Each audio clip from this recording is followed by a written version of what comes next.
Hello, everyone, and welcome to another episode of WIP Workshop Creator Interviews. Tonight, we are here speaking with Basheer Ghouse on to talk about Guns Blazing, an absolutely incredible looking alternate 1920s colonial era monsters in the colonial age. Uh, Sort of modern fantasy TTRPG. I have a lot of questions. I am really interested in the setting that you've put out. I can't wait to hear about all the fun stories that you can tell in such a different setting from what I am used to. And that is one of the biggest reasons I do what I do here on RPGs Uncovered is to expand the TTRPG horizons and get new people into the space and get new storytellers into the space and introduce new people to those new storytellers so they can see stories that they wouldn't otherwise tell themselves or hear within their own friends group. The more different people from more different backgrounds telling different stories just leads to such a wonderful collection of perspectives and entertainment. So I'm really excited to talk about all of that, but I'm rambling already. We do these WIP Workshop creator interviews about once a week, maybe once every other week. There are constantly new indie TTRPG games that are being created and crowdfunded and released and actively promoted. There's always so many fun things to talk about. Uh, so if you're not already following along, follow along for stuff like that. And come hang out with us on Twitter and Discord. You can follow those links down below. To join me, I believe Basheer has joined the Discord as well. You, of course, are on Twitter. Your handle is just below the camera there. And I'm always glad to talk to new people about new games. But let's get on to the actual show. I'm really excited to talk to Basheer about, everything leading up to Guns Blazing and the game itself. So, as a quick introduction, Basheer Ghouse is an award-winning and any award-winning game designer, writer, and cultural consultant. He's previously worked with Wizards of the Coast, Paizo, Kobold Press, and Critical Role, just to name a few, and is now working with Hitpoint Press to publish his own upcoming indie TTRPG, Guns Blazing.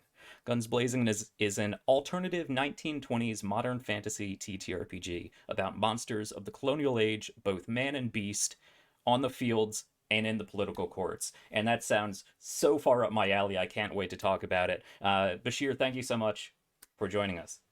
Thank you so much for having me. It's great to be here. So let me throw it to you first of all to give us an elevator pitch on Guns Blazing. We can get more into it later, but what's your go-to little quip about it? So Guns Blazing is a 1920s, extremely literally decolonial RPG about international volunteers and freedom fighters and the like at the end of the the kind of twilight of the colonial era.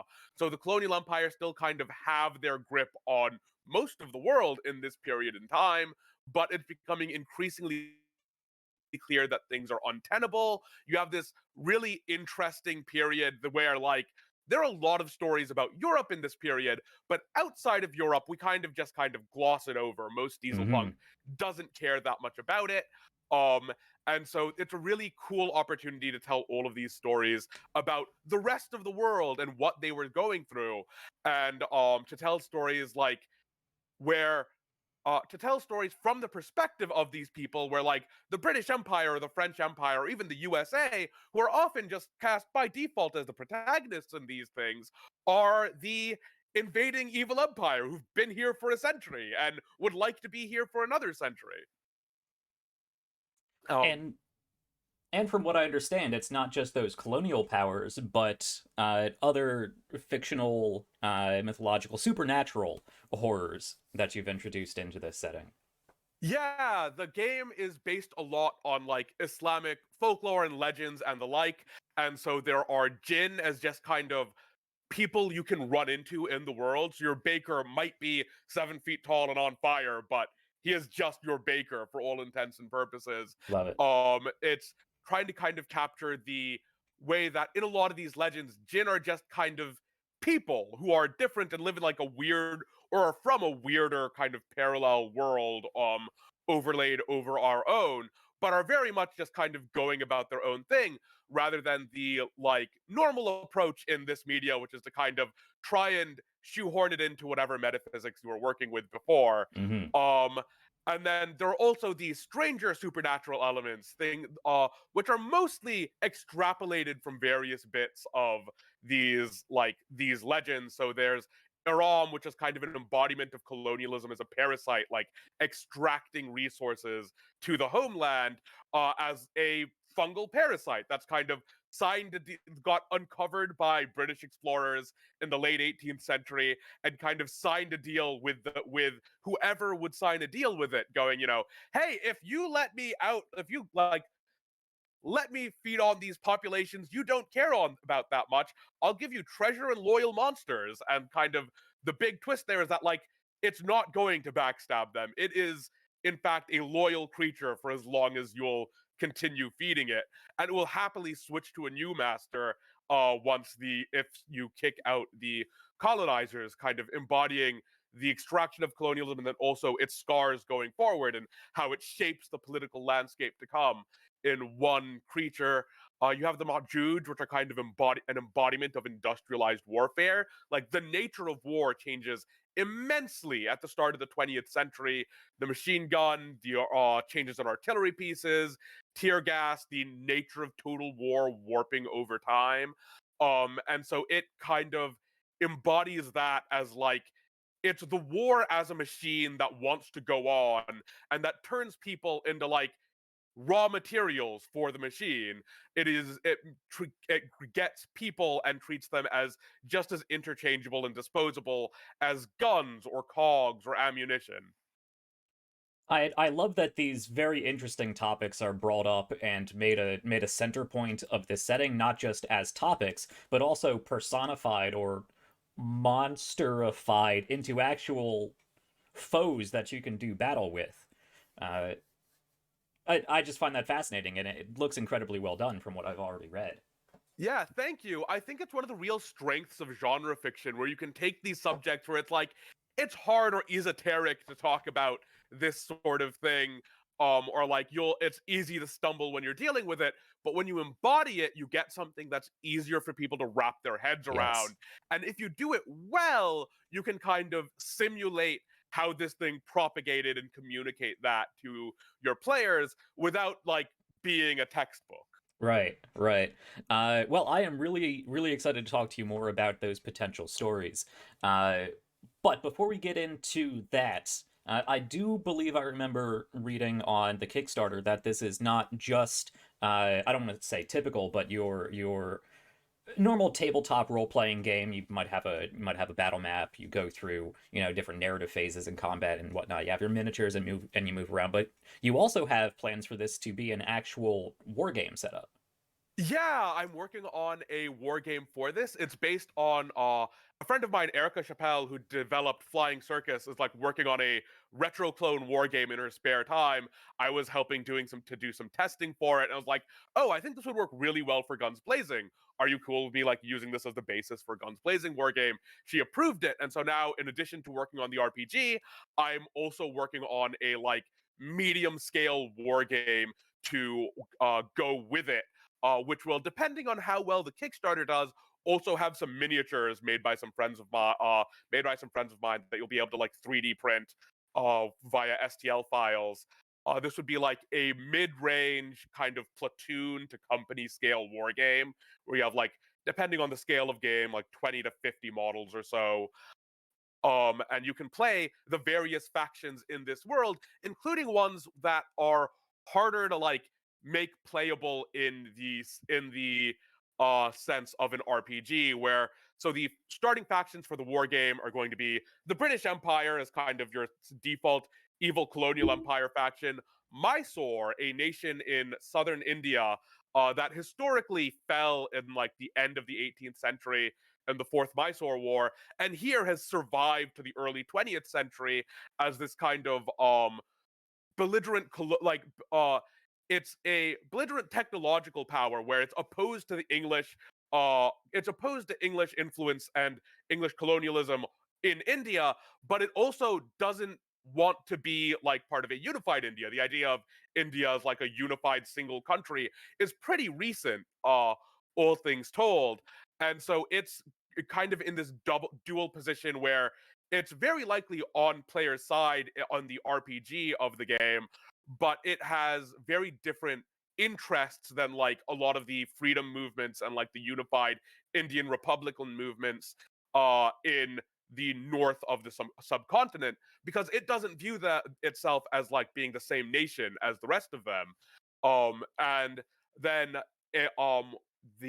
there's going to be a international freedom fighters faction, which is kind of closest to what you're playing in the RPG, where kind of you're working for various organizations or freedom movements and are kind of an eclectic mix of people who are normally like out material don't have the same material access as your opponents who have the weight of giant empires behind them, but you've got like a lot of skilled people, you've got an eclectic mix of gear from various backers, etc.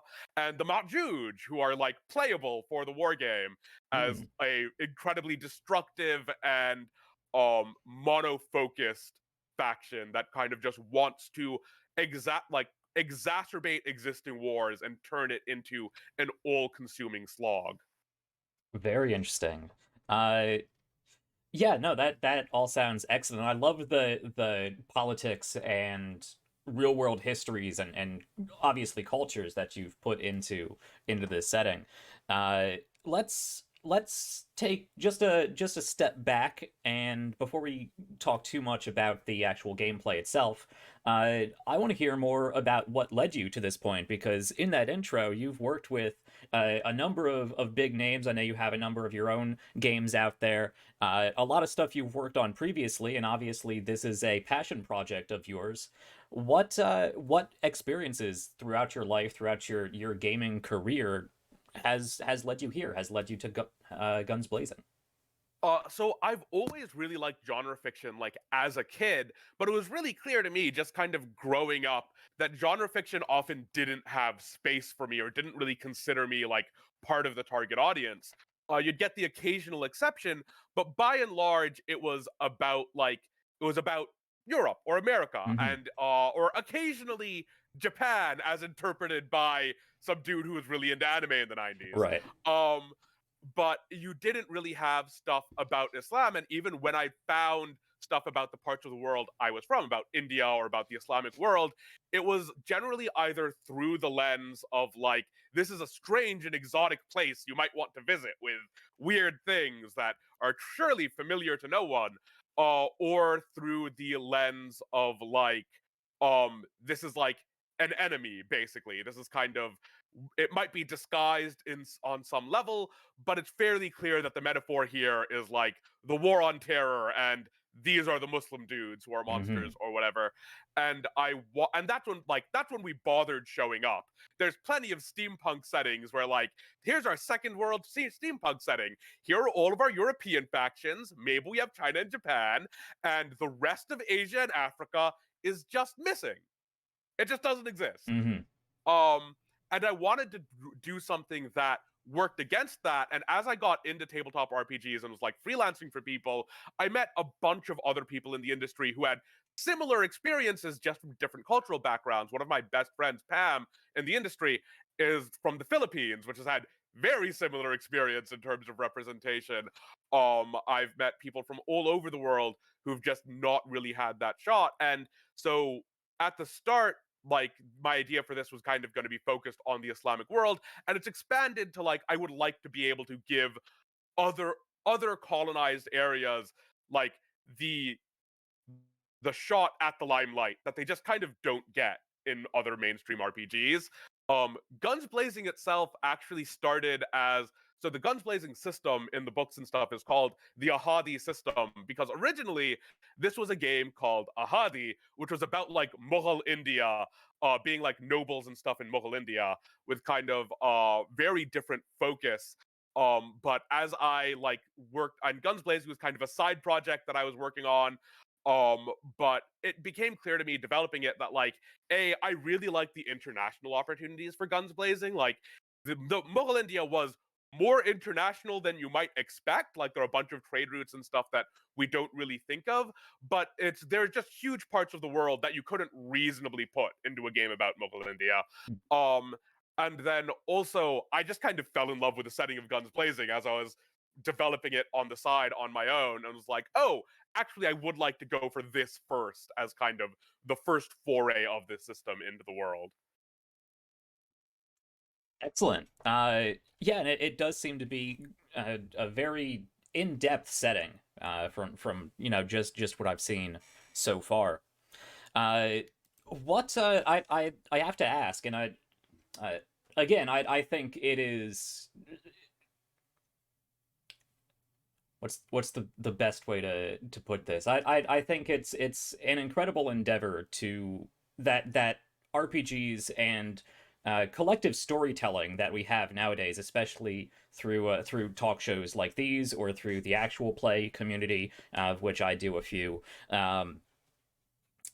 I think it's incredible that we're getting to the point where we can start showcasing these other stories because, as you've said, a lot of what at least I've seen so far is from a very white American European sort of background, and I don't get exposed to other stories that tell their stories and tell their world and tell their perspectives in different ways to that, and even more than that, I'm not sure I could tell those stories. I don't think it would be my place. I don't think it would I would not have the background or the experience or the knowledge to do so. So I think that is an important question to ask. What sort of tools do you have in this game for people who might not be experienced with that part of history, that part of the world, to be able to thoroughly and enjoyably and most importantly respectfully play and perhaps even tell these stories? So there are a couple of systems kind of working in tandem here. The setting chapter kind of has a rundown on like, here's what this area is like. Here are things to keep like. Here are things that you might want to highlight or that are important to know. Here's some of the actual history, like before we get into the alternate history stuff, beyond this area or around this area or this movement or the like. So for Mysore, you kind of have the note of historically, Mysore fell in the Fourth Mysore War in like the 1790s. Pretty sure I have the date on that right. And kind of here's what happened to it. Like here's what that area is like now. And that's kind of what the bare minimum of what you need to kind of play a conflict in this area. There's also, we have a pretty extensive safety tool section of like, hey, here's how you calibrate this game to run well for your group. There's some stuff on like, advice on playing areas that you're not familiar with, kind of goes with relate it to things you are familiar with or to areas you're more familiar with rather than trying to play into what you think the stereotype of an area is. There's a there's what I think is increasingly a standard piece of advice in these RPGs of like, if you have someone familiar with a culture in your game, even if they're not the DM, ask them for point, just straight up ask them, hey, what's a meal here like, or what's this element like. If you have someone who's going to be more affected by a certain type of content, they should have primary veto on what's going in. Hmm. Like the obvious thing for Guns Blazing is the cultural stuff, but also because of the nature of like because of the nature of revolutionary struggles, inevitably there's a lot of violent and political stuff going into that. Especially Guns Blazing, as the name might implies, is kind of all about violence on some level, but the fact that people are here for like first person shooter style action times doesn't necessarily mean they're here for like the horrors of an insurgency or like people being mulched in total war by artillery pieces. And so it is important to calibrate those sorts of things, and the our calibration section tries to go over what we expect the pain points to be in a game of Guns Blazing, the things you should be going over ahead of time. Right. Yeah, that is one thing I always talk about whenever I do one of my own demo plays. We start off with a live uh, session zero and safety tool discussion and stuff like that. So that is incredibly important, and I think is an excellent addition in any rule set or setting source book that you may put out. So let's talk about that setting a little bit more in depth. So this takes place generally in the 1920s.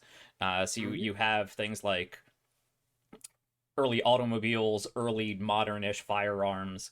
You're not just using muskets, but there's machine guns now, and there's complicated uh Yeah, there's all pistols, sorts and of yeah. new and emerging technologies. A lot of it's still in a kind of developing phase where people are figuring out how to make these things work. But you have like early planes, early machine guns, early tanks, early armored cars.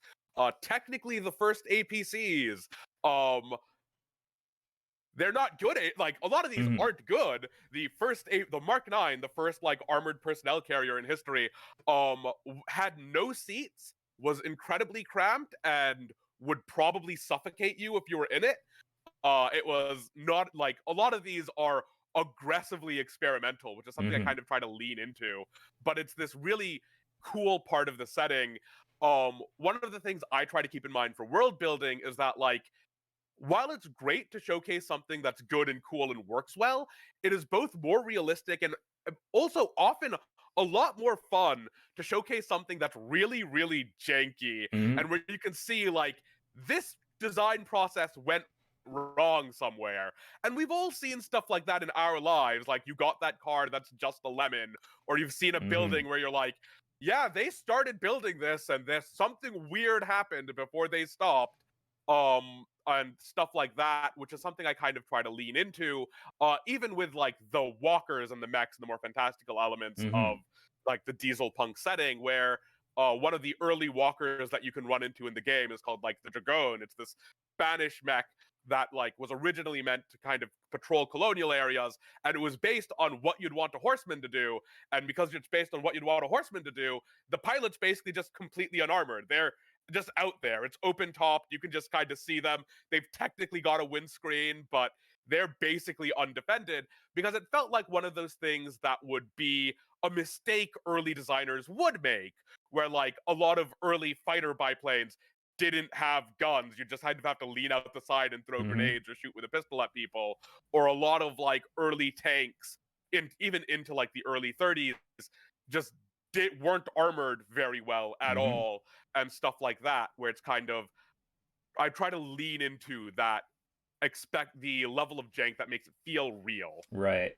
So there's not only that colonial era, World War I era military jankiness, but you have the diesel punk fantastical elements to it, and then of course the actual supernatural elements. Mm-hmm. Yeah, and the supernatural elements are try to keep them mostly like everyday. So because it's based on folklores and legends, you don't really have like spellcasters as such. You don't have, no one's gonna be coming in and playing a wizard Shadowrun style. But your player characters can just be a djinn, who like can naturally fling fire out of their hands, or you might through your experiences like make it be able to like talk to animals in the way of many folklores. You might not be able to understand the animals back, but you can expect to be understood by the Mm. things you are talking to. And I've kind of tried to lean into that folkloric vibe for most of the supernatural stuff. You do have some more overtly over the top stuff. Well, okay, we started with, you can be a person made of fire flinging fire at people. But like you can develop the ability to shapeshift into various animals, or you have stuff like the Majuj who are kind of sort of undead, where they're kind of ripping people apart and stitching them back together to Hmm. create their war machines. You have like so this is kind of the dawn of particle physics and a lot of like medical stuff and scientific pioneering discoveries that are later going to be very important, but currently are kind of mostly getting a lot of people sick or killed, like Right. the radium girls and like a lot of the early experiments with nuclear science, a lot of the early experiments with like drugs and medicine, where they like just having opium in your soda because Hmm. or having cocaine in your cola because hey, why not? It gets people up and going.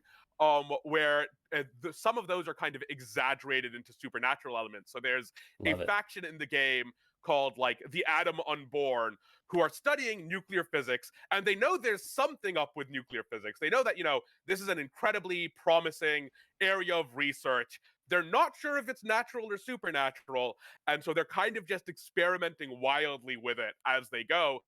So you'll have stuff like one of the things players can do is like basically grow an experimental fission generator in their gut, which is an extremely bad idea. There's some of the abilities you get will give you toxicity, which is kind of you're doing stuff to your body you really shouldn't. Right. And eventually this will kill you or sicken you.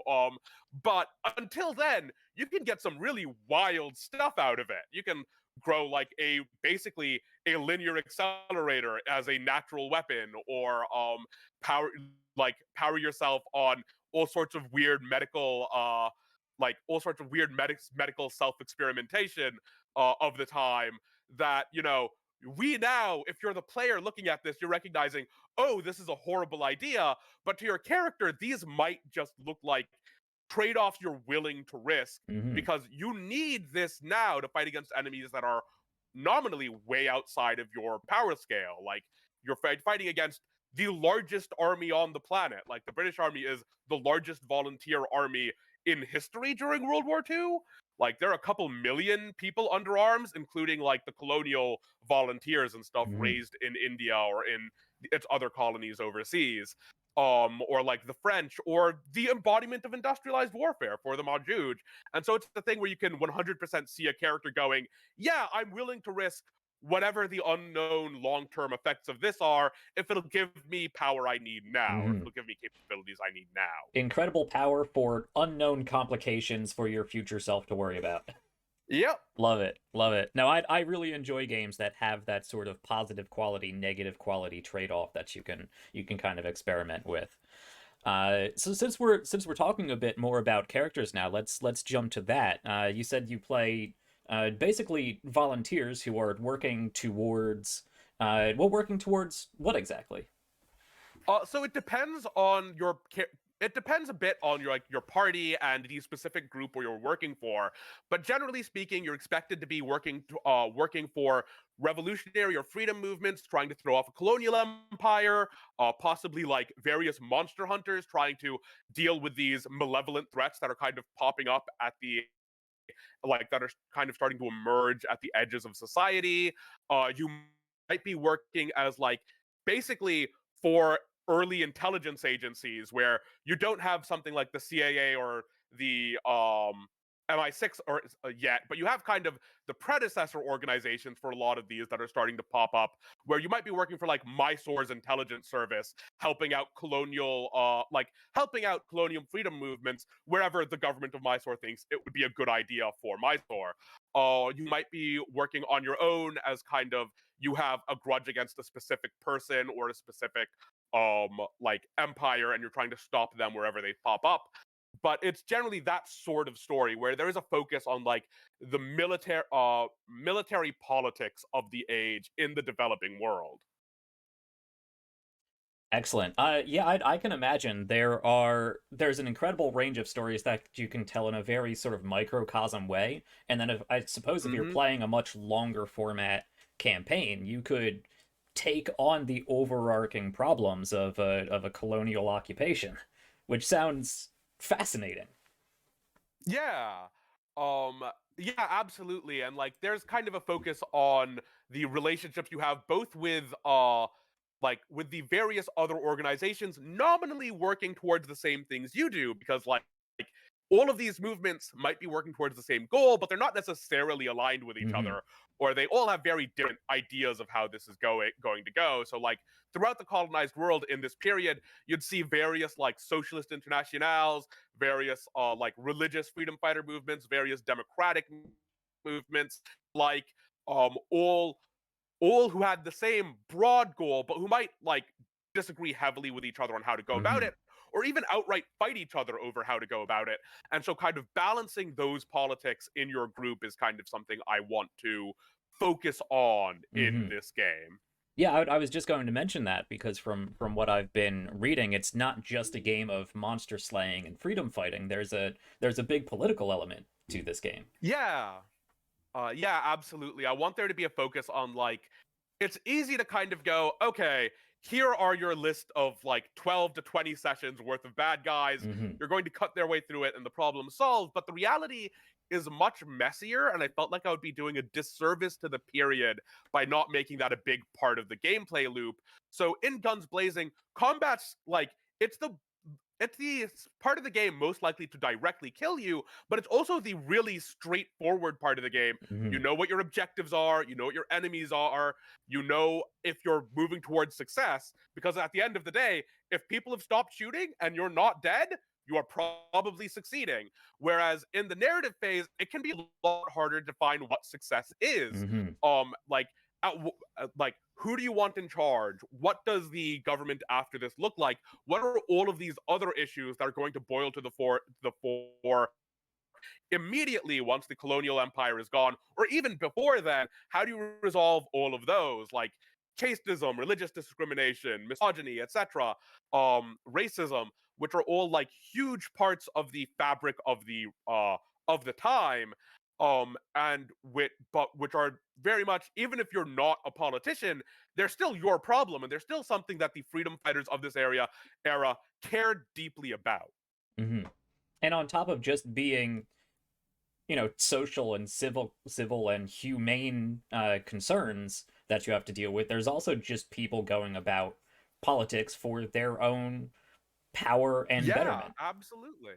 Yep, Uh, this absolutely. this reminds me very much of some of my earlier D&D games, Shadowrun especially, and World of Darkness, especially vampire games that always get super political. I love those games where you can go out, have your fight, they're the bad guys, you're still alive afterwards, you've won, you get your experience, you level up, and then you get back and you're having to justify what you did to multiple different factions that all judge you in different ways. You have your own inter-party conflicts that you need to deal with. You have your own personal projects that you need to work on.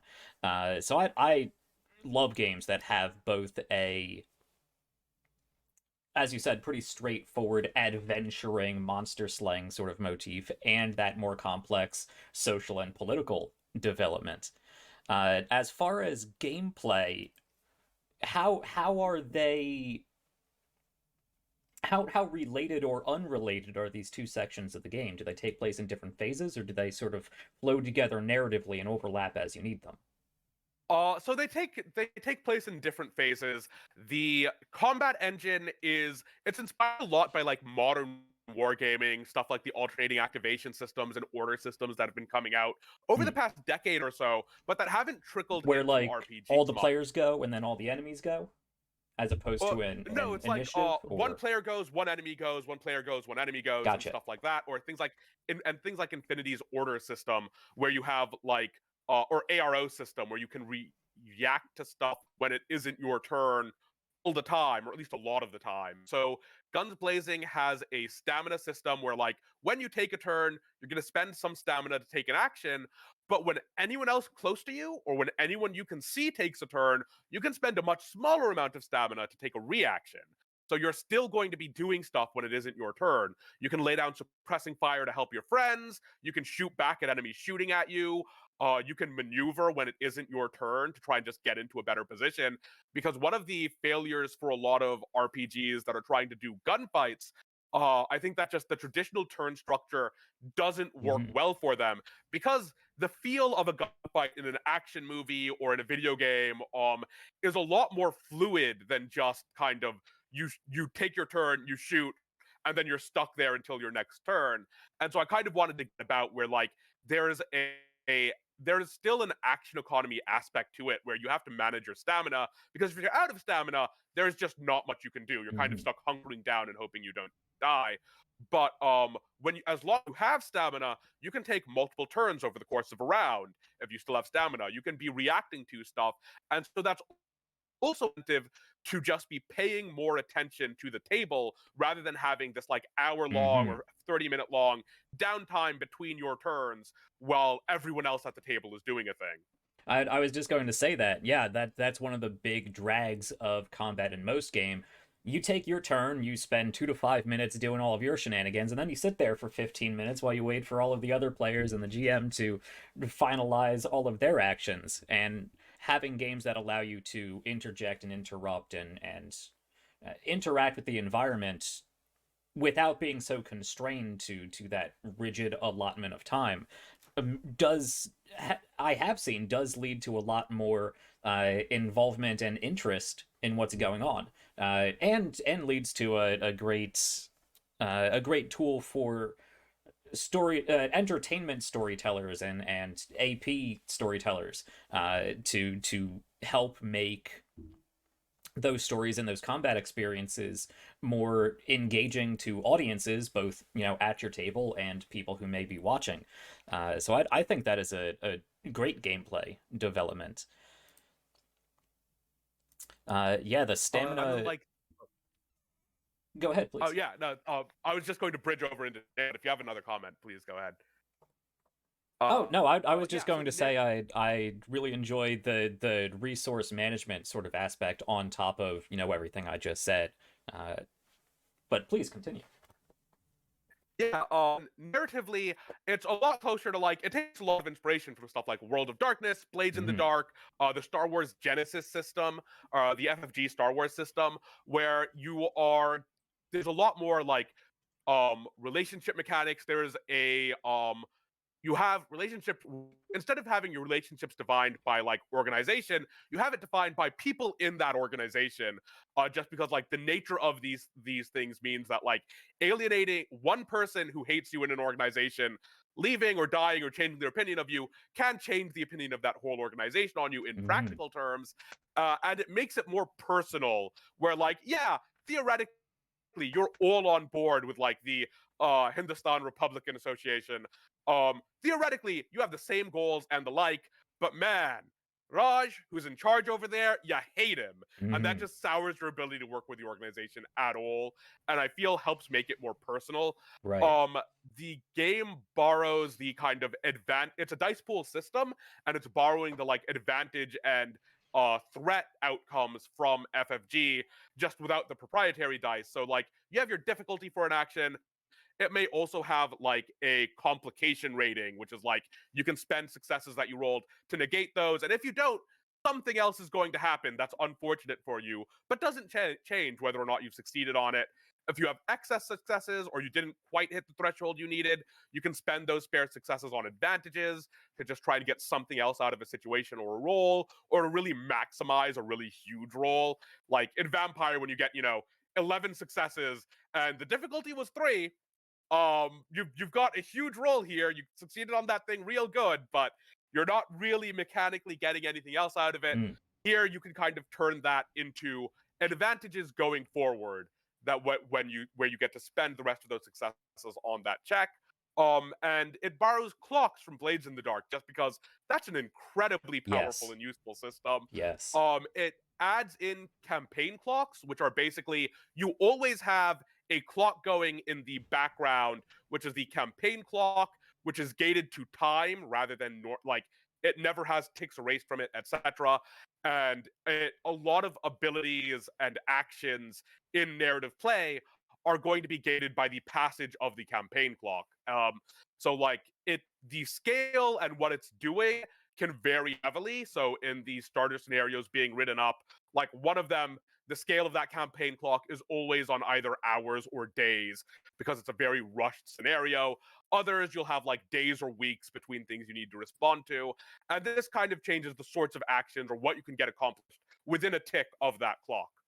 And it's basically formalizing time management as part of the core gameplay loop that you have mechanical hooks into, to try and make that a more present part of play, to try and kind of always have this guillotine at the back of the play, like, or Right. this ticking clock at the back of the player's mind going, we should get this done quickly and then go move on to other things. Mm-hmm. Mm-hmm.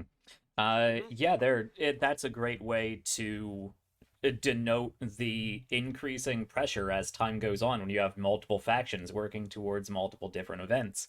I've adopted using clocks in most of my games since I first started playing Blades in the Dark, and later a game called Lost Eons, which uses clocks on an even smaller sort of micro scale. So I love clock mechanics. So we have stamina management in combat, and then we have the clock tick management throughout the scope of narrative play. Mm-hmm. Sorry, I blanked on a couple words at the end there. Can you repeat the last sentence there? Oh, no, I was just recapping. Oh, I was saying okay. stamina management in combat and clock tick management in narrative play. It's a great. Um, you can see, even though they're two distinct areas of play and two distinct mechanics, they pretty much do the same thing. They allow you to Mm-hmm. continually work sort of without being confined to a rigid time frame. And allow you to do interesting things, and be aware of not only your passage of time in both the minute scale and the macro scale, but also that pursuit of goals over time that everybody else has going on. Yeah, absolutely. And that's kind of one of the big things I was hoping to do with this. It also means that like if you're doing if you're doing combat that doesn't need to be like a full gunfight with the battle map out or whatever, you can just do it as a narrative check pretty Hmm. simply, and it has hooks for making that complicated because you can bring in the advantages and complications into it.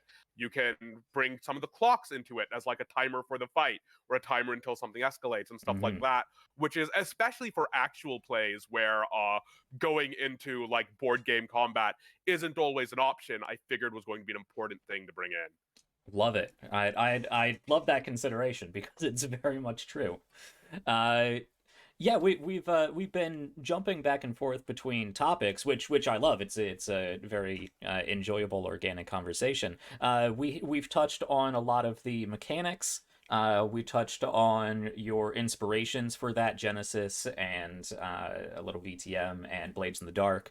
Um, we talked a bit about the gameplay loop, as we said, between combat side, narrative side. As far as characters, this also goes back, I believe, to the Blades in the Dark inspiration.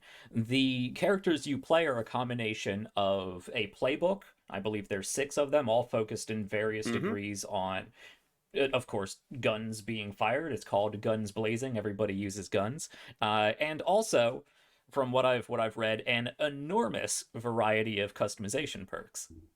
Yeah, so the perk system is it's something I'm enjoying messing around with. It's based on like World of Darkness customization options and Hmm. Exalted's charms, especially where you have a large variety of these options that you can pick up to customize your character and your capabilities, which are themselves pretty flexible and can be tied to certain things. So like some perks might be gated to, are you mortal? Are you some sort of djinn? Some perks might be gated by your playbook. Some might just be gated by stuff like the toxicity mechanic, where you can take these really powerful perks, but they're going to build up that toxicity, and that's going to be really bad for you the more you take on, and stuff like that. It's what lets you. It's kind of what lets you get a like Jin and just some dude who's good with a pistol onto the same field, while having them both be mechanically equivalent, um mechanically like comparable in Hmm. and out of combat. I've taken some pains to ensure that like characters aren't going to be built useless in one phase of the game. So they're gated between narrative and combat perks, and you will always have um 3 narrative and 4 combat perks starting a new character by default. It Nice. also lets you like customize how you're making your starting characters to a greater extent. If you're going with something more like survival horror, Resident Evil-ish, you might go, okay, you're starting with 1 combat perk, but you're still starting with like your 3 narrative perks. You're a fully pledged person outside of a fight, but in a fight, you should be really wary of things that are happening because you just Mm. don't have the tool set that a more developed character would. Stuff like that is kind of what I'm hoping to get out of the perk system. Nice, nice. Yeah, so between the playbook and these perks and equipment, and of course whatever backstory and character development you create on your own, it sounds like you can create a wide array of very customizable characters, Mm-hmm. Yeah, which that's which is very exciting, because I know there's a lot of games, cough cough, the dragon game, where you start off and pretty much every fighter of a subclass is going to look pretty much the same as every other fighter of that or a similar subclass. That's not me hating on D&D. I love D&D, but I also enjoy games that allow for less necessary, yeah, bombastic characters at the start, but even a wider foundation, a much more interesting foundation to those characters. Yeah, absolutely. I kind of having character creation be pretty open is, I think, a real strength of the system, Mm-hmm. or at least it will be once this is like fully developed and everything's out. Um, let's see. I think that's kind of everything I've got on character creation there. Yeah. Oh, I guess I can go into the playbooks where so the playbooks themselves all are based on some sort of shooter archetype. You Mm-hmm. have like the artillery, which is a very traditional like cover-based shooter. You have a lot of heavy weapons, and you're going to leverage them in as straightforward a manner as possible. So it encourages you to like bring a bunch of heavy weapons with gated ammo around, and you can just kind of their core perk, the core thing you get for being artillery is you can just refill the ammo on your guns up several times over the course of every fight.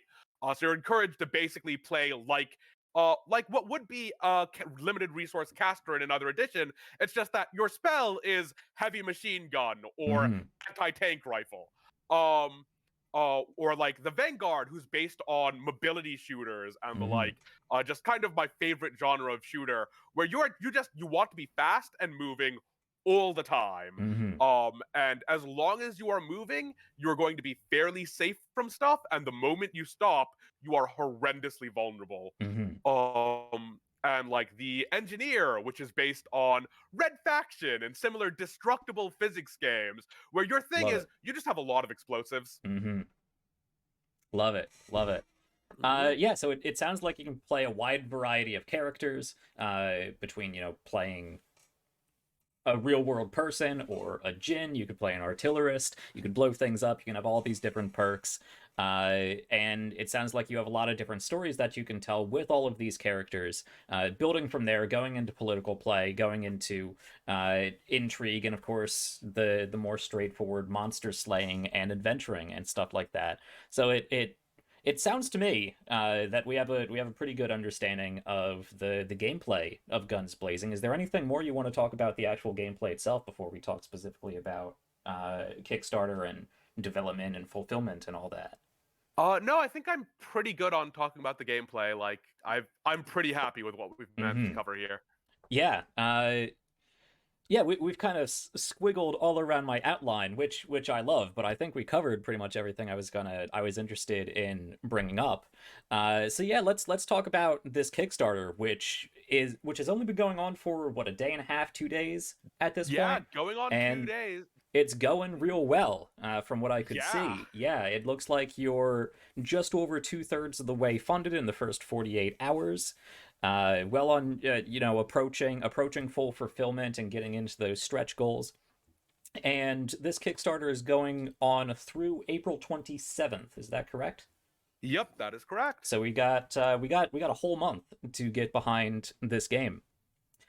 So let's take a look at the Kickstarter here. Obviously, you have the PDF of Guns Blazing available for pledging, but there's also going to be hardcover copies that people can pick up, Hmm. as well as a number of different bundles and various add-ons. There's a lot that you can get here for Guns Blazing. Oh yeah, we've got a lot of stuff that's coming out. We've got 3 starter scenarios coming out. We've got the war game. Where we've got a couple more things that I'm kind of waiting on some deliverables before I add them to the Mm-hmm. campaign. But some like streaming, some stuff for people who might want to stream the game. Potentially some other downloadables, and let's see. Yeah, we've got a pretty cool variety of things, and like you and still up are like you can design your own character to get art in the game. We've still got 3 of those left. The higher level stuff, the Band of Misfits, and like the organization and enemy design tier is sold out really Yeah, quickly, I which I was saw quite that. happy with. Yeah.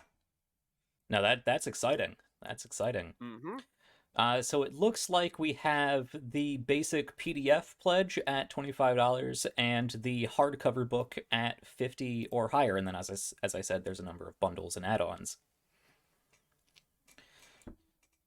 Excellent. Yeah, we. hmm Yeah, so let's talk about those stretch goals, because I mean, at this point it's been going for 2 days. I know the beginning of a Kickstarter is always where you see the most momentum. But I really do wish you well on this project. I hope, this interview helps, and whatever other assistance I can be to help spread this about, because I really love this idea. Um, so let's talk stretch goals, because I can't imagine this not seeing itself through. Knock on wood for you. Uh, Stretch goals. The first one I see, as you were just saying, was VTT integration. What are your plans for that? So yeah, we're registered as a seller on the Roll20 marketplace already. We're in Hmm. talks with a couple of other people. There might be some more there, but this would mean like we can get proper maps done that are kind of more full featured. Currently, the playtests have largely been done either physically with terrain I have for other war games or digitally with fairly bare bones maps that I've put together. But like at our first stretch goal, I've got a cartographer on the staff. We'd be Nice. able to get like proper maps done for VTTs. Would be able to adjust art into purpose built tokens instead of kind of ad hoc tokens, Hmm. and everyone getting PDFs of one of the appropriate tiers, like definitely the adventures. Depending on stuff, maybe also the core rules PDF. We'll just get free copies of the VDT version alongside it. Nice. And Very nice. mhm. And then I see stretch goals going on beyond that. It looks like that's mostly expanding on what you already have, with more writing, more art, bringing in more writers and more artists and that sort of stuff. Yeah, so the guest writer program is something I would like that's near and dear to me. I got into the tabletop RPG business entirely off of like people were willing to give me a shot off of a pretty sparse portfolio on fairly small projects, but like Grant Howitt and the Rowan Rook and Deckard gave me a shot on Spire's Shadow Operations, which was like an adventure book for Spire, which was really great at the time. And Kobold Press gave me a shot at writing the Tools of War article series for them, Hmm. for their site. And the guest writer program, both the base that's coming in at $10,000 and the expanded one at 35,000, is really meant to pay that forward. And Hmm. that like people gave me a shot, and that led to me getting onto the Paizo project. Led to me getting onto the Wizards of the Coast project, and just an enormous amount of really groundbreaking work. It led to me working for Critical Role, and I'm hoping that by giving other people that first shot, like in 4 or 5 years, maybe some people from this Hmm. program will be taking their shot at something like Guns Blazing. Hmm. Uh, and yeah, the base cost of the campaign at $10,000 will get a book made. It'll get the physical copies printed and sent to people. But it's getting a physical product made is fairly expensive. Yeah. You need to pay a layout artist, proofreader, editor, all by the word. You Hmm. need to get art done. Kind of the industry standard is that you want a piece of art roughly every 2 pages, and in a 200-page book, It's a lot of that's a art. lot. Yeah. Yeah, that's 100 pieces of art you Hmm. need in some variety. So those are all costs that add up really quite quickly. Hmm. And so kind of the expanded core book and expanded starter scenario levels just let me get the book to like my vision for it of this Hmm. is kind of what the book can be. Excellent, excellent. Well, again, I wish you the best of luck getting through these stretch goals, and I think it is a fantastic project for all of that. And I do have to say, the guest writer program that you talked about, that I think that is, well, that's just incredible of you. I know it's a high stretch goal, but just being mindful of, the resources that you had, and as you said, paying that forward to other people, I think is incredible, because it can be difficult to get started out there for everybody, and that's coming from a white guy. So I can't imagine how much more difficult it is for women and minorities, and people who aren't as integrated historically in Mm-hmm. in the writing, and especially the TTRPG community. So I think that's incredible. So uh just thank you for doing that. Uh, yeah, so we have a lot of great stuff that you have a lot of great stuff that you can pledge towards both in unlocking the game itself, those add-ons and stuff like that, and to help fund this project to its fullest extent. Let's talk about that fulfillment then. With all of this, assuming everything goes well, we'll see about the stretch goals. But let's say this project fully funds. What's the next step forward for you? Yeah, so there's going to be a playtesting process to kind of get the book finished up. There's going to be even at the base $10,000 level, there's a smaller guest writer program, so there's going to be kind of getting the stuff in from them, edited, laid out, and the like. And then we have a printer already in mind, and we have a fulfillment distributor already in mind. We've gotten quotes for them on everything, including shipping and the like. We're still kind of looking at options to make fulfillment cheaper for like international buyers, Mm-hmm. where our rest of world shipping right now is very expensive. Um, some of our European shipping's pretty expensive and the like. So we're aiming for, depending on success, a offset print run for like the US and maybe also the UK. That would get a physical hardcover book to people in the US and UK sent out by around April 2024. And then either getting in, depending on feasibility and how things work out, either getting in international backers back at that level, which like your shipment is guaranteed, just shipping might be more expensive, or teaming up with print on demand people in Europe and in India or other parts of the world, or like in India or South America or Mexico, other parts of the world to get stuff to them more cheaply. Mm-hmm. Um, at like, or to get shipping done more cheaply for Mm-hmm. those. Yeah, that's kind of, we're hoping to get it all done by April 2024.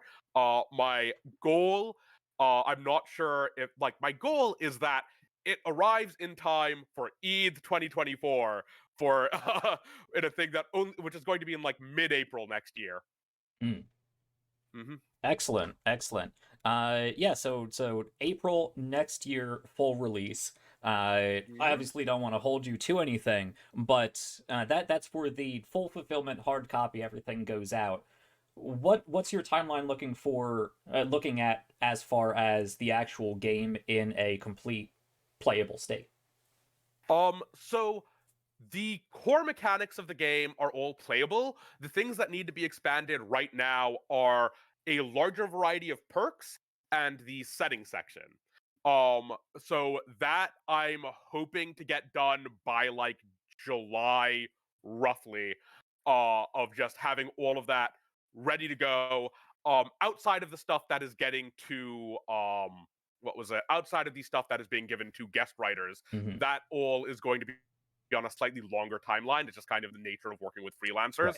Right. I don't remember the deadline for that off the top of my head, but it's sometime in like, I think early September. Mm. Is just have all of the freelancer stuff done, get it finished and into the book, and then there'll be like playtest drafts going to backers periodically throughout all of this. So like Hmm. the first playtest draft is actually already available, and is already available for backers and for anyone on the game's Discord server, um, just to access and to kind of mess around with like a small selection of what's available in the game.